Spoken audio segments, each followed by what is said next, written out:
Root Magic, Chapter 2. "Can we help you with something, Collins?" Mama asked. She was keeping her voice calm, quiet.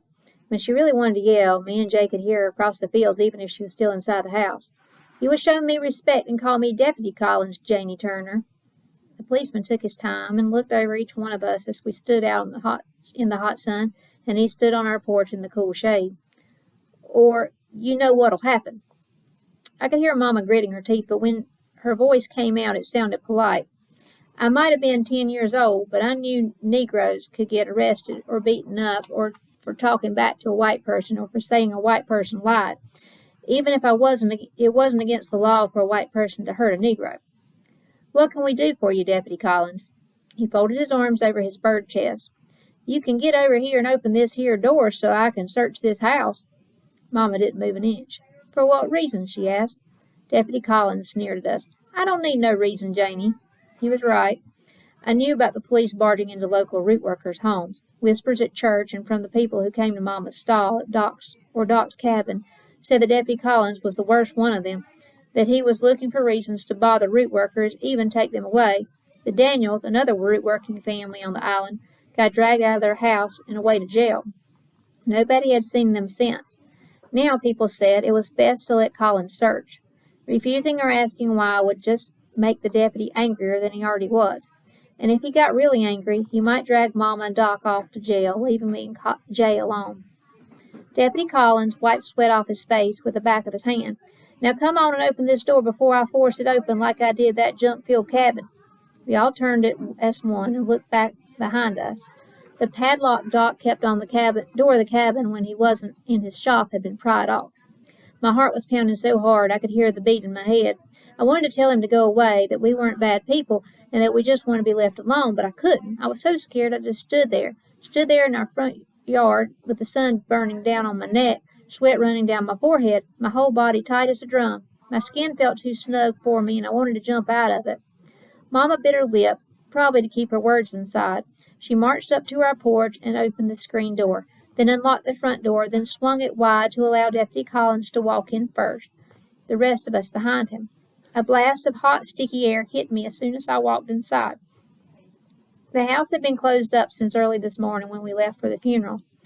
On an ordinary day, we would open the windows first thing to let the hot air out of the house and let the sweet summer breeze in. We all waited while the deputy went through each one of our rooms in order. Our front room, Doc's bedroom, Mama's room, the room I share with Jay, the washroom, and the kitchen. He looked through everything, opening drawers and dumping the contents on the floor, ignoring Mama's and Doc's pleas for him to not destroy what we had. "Mama," I whispered. "Shh, Jezebel. It'll be over soon enough." As Deputy Collins tumbled and fumbled around, he knocked into a small bud vase I had forgotten to take and place on Gran's grave. I wanted to run forward to catch it, but Mama held on to me. I nearly jumped out of my skin when it shattered against the floor. Jay's face was like a rock, but tears were shining in his eyes, and not like the tears we had for Gran. These were tears that came because we couldn't do anything to stop what was happening to us, not without taking the chance that one of us might get hurt. Finally, as Mama said it would be, it was over. Deputy Collins came out of the room I shared with Jay. He was breathing hard, but the look in his eyes was even harder. "People around these parts say you all some kind of magic witches or something. I don't believe in no witchcraft myself, but I do believe you people are up to no good." Deputy Collins pointed his sweaty finger in Doc's face, and I could see it, even under his thick beard, how my uncle's jaw clutched up tight. "I got my eyes on you, Turners, and I will catch you one of these days." "Catch us doing what?" Jay muttered under his breath, so only I could hear. "Living?" I pressed my lips together to keep from answering him. No one else said anything either, and the quiet stretched like a rubber band, long and quivering. Finally, it was Mama who broke it. "I need to clean my house now. Good day, Deputy Collins." The deputy looked like he wanted to say something else, but he didn't. Instead, he stomped towards the front door, shoving over one of the kitchen chairs around our table as he went. Then he pushed the screen door open with his shoulder, letting it slam shut behind him. A moment later, we heard the engine of the police car scream to life and tires skidding in the dirt, scaring our chickens into a bunch of squawking. When all was quiet, Mama collapsed into a chair. Her breathing was fast, like she'd been running. I picked up the chair Deputy Collins had pushed over, brought it next to her, and sat down. Doc took a pitcher out of the icebox and splashed some cold, sweet tea in a juice glass for her. "You okay, Mama?" I asked. She looked tired, and her hand shook as she drank the tea. Doc poured some for me and Jay, too, then for himself. He eased himself into a chair across from Mama with a serious look on his face. Janie, Doc said, what happened with Collins is even more reason for you not to let me teach the kids some root. We need to get them started on helping to protect ourselves in this place. I thought root work was just, luck potions and healing medicine. I held Mama's hand, but looked at Doc. Like that stuff you make when my tummy hurts. Healing is part of it. Doc took a long drink from his glass and wiped the sweat from his forehead with a clean, white fingertip towel. It's a service we provide because Negroes can't go to hospitals around here. They won't let us in, even if we're sick or hurt, so healing is an important part of root work. But it isn't the only part, I asked. It sure isn't, Mama snapped. Her black patent leather clutch bag lay on the table, and she was smacking it in quick motions with the cardboard church fan she got earlier. It sounded like a tree branch hitting the house in a storm. Janie, Doc sighed while Mama grumbled to herself. What are you talking about? I whispered, wondering if root was secret and I shouldn't talk about it too loud. The sort of things you've seen me and your gran doing since you were young. That's only part of what working with the roots is about, Doc said. But your gran always said that as soon as she was gone, it was time for you both to learn about the rest, about protection, about making the lives of people you love better. Doc rubbed Jay's head with the palm of his hand. My socks were slipping down into my buckled Mary Jane shoes. They were dusty from the road, and the dirt made my skin itch. I pulled them up anyway. Protection from what? Doc thought a moment. Bad people and angry spirits. Jay said, White people? Well, sometimes, yes.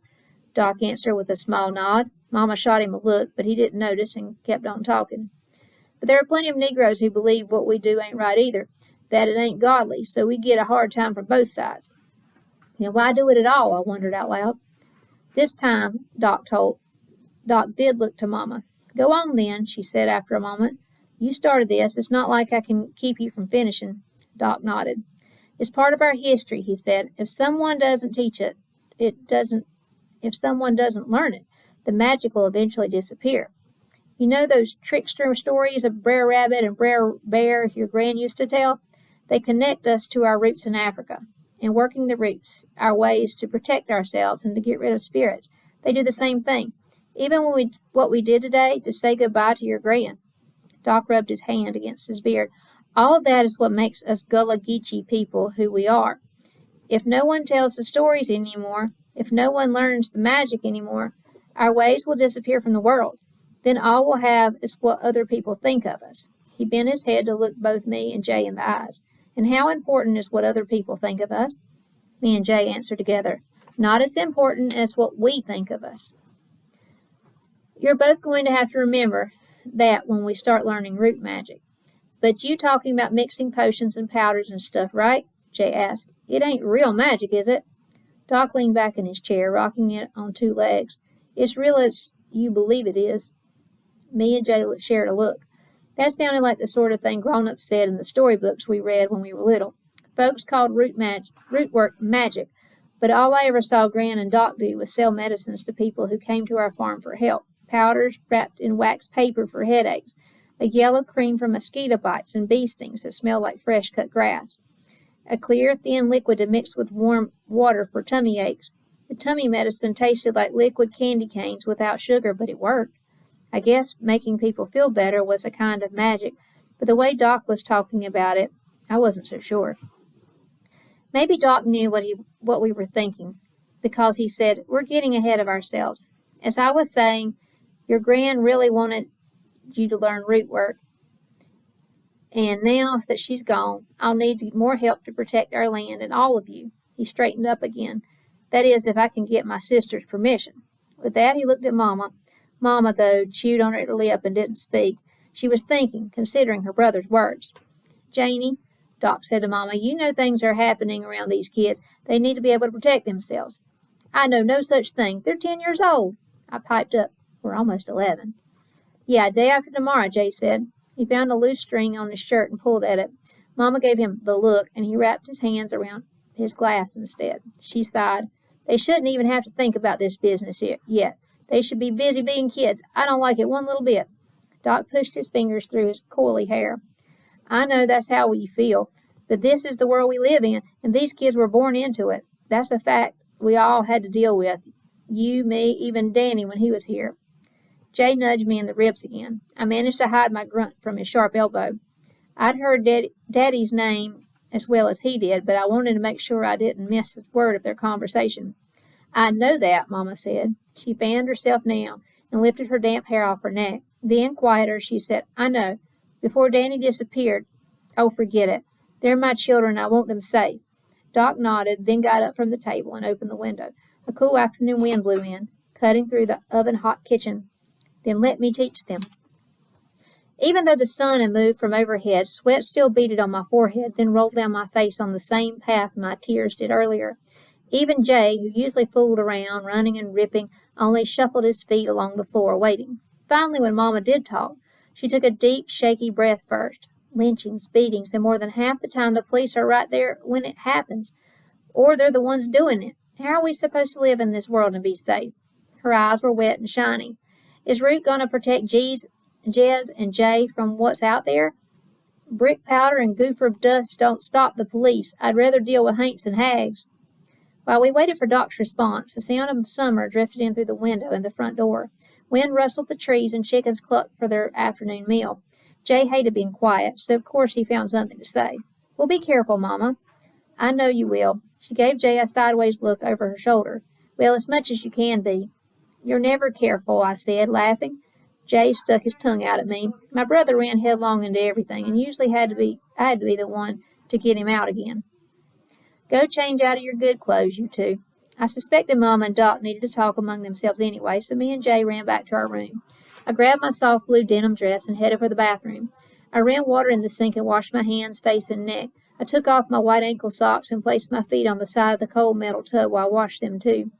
Once I buttoned up my play dress, I left my good one in the laundry basket. When I came out, Jay was coming out of our room. We headed back to the kitchen where Mama was cleaning up the mess Collins had made. I don't want my kids in any danger, Mama was still saying. With Collins sniffing around, I don't want to lose anyone else. My heart can't take it. They're living in this world, ain't they? So they're already in danger. Doc put his hand gently over Mama's. I'm just trying to give them a fighting chance.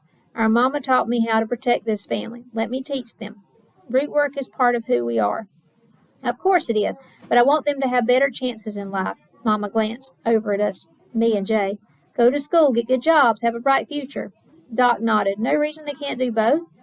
He gave me and Jay a solid look as we sat across the table from him, where he'd refilled our glasses. That is, if you think you can keep up with your schoolwork and learn to work, Root. Yes, me and Jay yelled at the same time. I bounced in my seat. The more I thought about it, the more excited I was. If Gran wanted me to learn how to be a healer and make medicines and potions, then now that she was gone, that's exactly what I was going to do. I wanted to learn to be just like her and help our family and our community stay safe and healthy and happy. The thought of doing something Gran had wanted made the empty place inside me fill up a little. Now remember, Jezebel, Jay won't be in your class anymore. Mama tapped her first finger against her lips, like she did when she was thinking. The school had spoken with her last year about moving me straight to 6th grade after Jay and I both finished 4th, and she thought it was a good idea. Are you sure you can keep up with all that on your own? Yes, Mama, I'm sure I can. Jez is a smarty pants, Jay said. It was my turn to stick my tongue out at him. Part of me was excited for the first day of school, but a big part of me didn't want to go at all. I never made any friends there. The local girls whispered when I walked past, and once or twice I heard the word Root. They said it like it was a bad thing, even though I knew some of their families came to buy medicines from Doc. They weren't mean out in the open. They just didn't include me at lunch or in games at recess. It never used to bother me too much because Gran was always there for me when I got home. When I told her about those kids, she'd say, Study your schoolwork, Jezebel. Not cheering that don't know what they're talking about. People tend to be scared of what they don't understand, even if they need your help from time to time. She said I'd have to get used to it if I was going to learn to work the roots. But now she was gone. She was my best friend as well as my Gran, and I'd lost both. I'll be fine, I told Mama now, twisting the end of one of my pigtails. It'll help me feel closer to Gran. I miss her. She kissed my forehead. I know, I do too. So what do you say, Janie? Doc asked. He was smiling like he already knew the answer. Mama looked at Doc long and hard like she was searching inside him for answers. Then she took a deep breath and blew it out. She put 2 huge pots on the stove, then tumbled a big bag of plump figs into one and ripe tomatoes into the other. She filled both pots with water, and I knew we would be helping her pack jars of her fig preserves and tomato jam for the market tomorrow. Jay never had any patience. So is that a yes, Mama? It's a yes. Me and Jay whooped and threw our hands in the air. Doc smiled but said, when we start lessons, no more playing around. You'll have to listen close to what I tell you. There's a lot to learn. Hopefully you'll be as excited about doing your schoolwork, Mama said. Now hand me that sugar dish, Jez, and Jay, get me a lemon. As I got up to get the sugar, I saw Mama fix Doc with a serious, hard look. She poked him with her wooden spoon. Take care of my kids, you hear? I went over and hugged her, laying my head against her tummy. She hugged me back really tight, but I didn't mind at all. Be careful, Jezebel, she whispered into my hair. Her breath was warm and soft, and she smelled like baby powder and sunshine. She let me go, kissed me on the head. Then she yanked her apron with the pink and red roses on it off the nail on the kitchen wall, put it on over her head, and tied it around her waist. Doc rubbed his beard thoughtfully. Plenty of light left today. How long before dinner? Couple hours. I need to make jam for the market tomorrow first. Mama pooched her lips out. You fixin' to start lessons now? No time is better. When Doc scraped his chair back from the table, I gulped the rest of my tea. Jezebel, Mama scolded. Drink slowly or you'll choke. I'm fine, Mama. Come on, Jay. Before we did anything else, I ran to our room and grabbed one of my composition notebooks. When Jay and I got outside, Doc was stacking heavy boxes of empty jam jars as well as the crates he and Mama would fill with fresh picked vegetables and fruit in the morning. What's the notebook for, Jez? He asked. For root lessons. Doc stacked the last box and wiped his forehead. Ah, I see. That's smart. Root work is usually passed along by word of mouth, so writing it down while you learn is a good idea. You'll have to study on later. So what sort of magic are we going to learn first? Jay asked, impatient as ever. Something simple. Doc motioned for me and Jay to follow him out to his cabin. I'll show you how to make root bags. These bags can be used to help with almost anything. You can hide them inside the house to give you a peaceful home or carry one around with you to make you feel safe. You can even use them to wish for something you want or need. What I wanted most of all was to have Gran back, but I knew nothing could bring people back after they've passed, but maybe I could wish for a new best friend, someone who didn't care that I was learning root work, someone who liked me anyway. Doc placed some felt material in a bunch of different colors on his work table, then gave us each a needle and thread. We cut out rectangles of felt and sewed up the left and right sides. He also gave us string to tie the top closed when we were finished. I'm doing green for money, Jay said. I chose orange as my bag's color because it stood for change, and it would be a big change for me to have friends my own age. Even one friend would be good. Then came the fun part. Doc said we could fill the bag with anything we wanted as long as there was an odd number of things in the bag. Jay filled his bag with a piece of dried snake skin he found, a rock polished smooth, and a handful of sunflower seeds. I filled my bag with a dried bay leaf, a shiny new penny, a piece of pecan tree bark, and a handful of salt. That's 4 things, Jay told me, pointing at my bag. I know I can count. Lastly, I wrote the word friend on a piece of paper, folded it up tight, and put it in my bag. Now that's 5. I stuck my tongue out at him. Doc shook his head at us and took his pipe from a drawer in the work table. Now breathe into your bag. This wakes us up and gives us it a purpose. Purpose? I asked. Yes, Jess, everything in root needs intent. That's a clear idea of what it is you want to get before you even start. Think hard and focus on what you want to happen. Doc filled his pipe with dried peach skin and tobacco leaves. Jay huffed and puffed into his bag. I took a huge deep breath and blew all the air in my lungs into my bag. Which one of us did it right? Jay asked. Both of you. Now tie them up, Doc said. After we did, Doc gave us a little cologne to drizzle on the root bags. To feed them, he said. Why we gotta feed them? Jay asked. Because they have part of you, your breath inside them. So they're alive, I said. I could tell Doc was impressed. Exactly. Gran breathed into Dinah. Does that mean she's alive too? Now you're getting it, Jez, Doc said. Go on. You have to hide the bags somewhere until they complete their purpose. Jay poked at his bag. What purpose? Doc put his pipe between his teeth. Whatever you wanted when you sealed up the bag. Go on and hide them now. I ran off to our room while Jay ran towards the woods. Part of me was sad to know that we would have to start keeping secrets from each other, but a bigger part of me was excited to know I might finally get a friend. I looked around for anywhere I could hide my root bag so no one would see it. The sun was going down, making our long shadows on the floor of the room. They stretched out, reaching into the hallway towards the front of the house. I imagined that shadow could pass over the whole kitchen, even drift under the floor. That's it.